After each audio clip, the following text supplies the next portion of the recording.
Innovative Integrated Photonics for Green Supercomputing was the title of a talk today at the Market Focus from Liang, Senior Research Scientist at Hewlett Packard Enterprises. But how can photonics help to build next generation supercomputers? Dee, tell us how. Hi, Brian. So when we talk about next generation supercomputer, we meant X-scale machine. So that is doing 1 billion times calculation per second, and that is 1,000 times better than the current petabyte computer.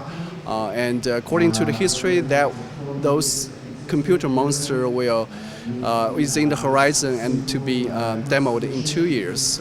So HPE is a leading vendor in this area, and so we innovate in every aspect of the supercomputer. And several years ago, we proposed this memory-driven computing concept which is a revolutionary concept to reinvent everything, to use a memory-driven architecture and use non-volatile memory and high-speed optical interconnect to enable the entire system, and also use a very customized designed software system to control the entire machine.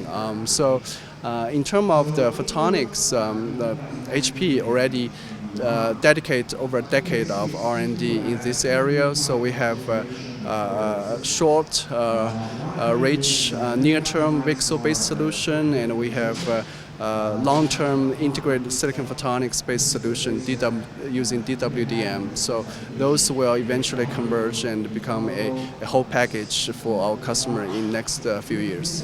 How will you actually integrate the photonics into your products? So we have, as I mentioned, we have short-term VCSEL-based, and that is more mature in terms of the manufacturing. So that will be used for relatively short-range connectivity. But when we build the X-scale computers, the size grows, and the signal integrity requirement is higher. Even at longer distance, so we will have to use a single mode fiber and use silicon photonics to deliver the bandwidth, deliver the power consumption, energy efficiency, and also reduce the cost, the solution cost as well. And what are the challenges and opportunities across all those areas that you see in the future? I think this is a really good question. So I think people have been studying this for decades, but I think to use in the volume application like data center and also eventually HPC, the same challenge is always develop a overall optimal solution with the bandwidth, energy efficiency, latency, everything, and the cost, everything rolled into one package and still generate enough business value. So that is the biggest challenge. But also it's the biggest opportunity for the photonic industry. Photonic industry has been a relatively small, expensive industry compared with the CMOS. And there are reasons, intrinsic reasons, like we use all kinds of different material, and the companies have different selling points because of some special know-how. So this diversity is really the driver of the photonic community. But at the same time, this diversity become a dragging force if we want to increase the volume, because different people use different material, different manufacturing. So we cannot really consolidate all the effort together like CMOS.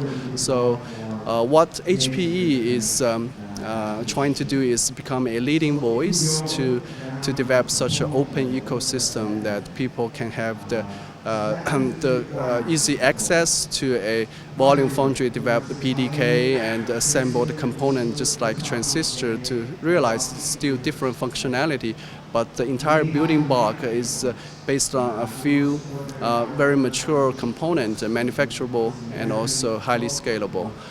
That's including building the mature silicon photonic PDK and also adding just one or two non-silicon material on top of silicon, like 3.5 material. What we really interested is quantum dots give you multiple benefits, and also use a smart architecture like a DWDM to give you the bandwidth, give you the energy efficiency, and eventually once we engage with the volume foundry and develop the mature PDK, that's going to generate a lot of volume. So that's start building a positive feedback to enable other startups to access and really lower their entry level to this market. Okay, Dee, thank you very much for joining us. Thank you very much.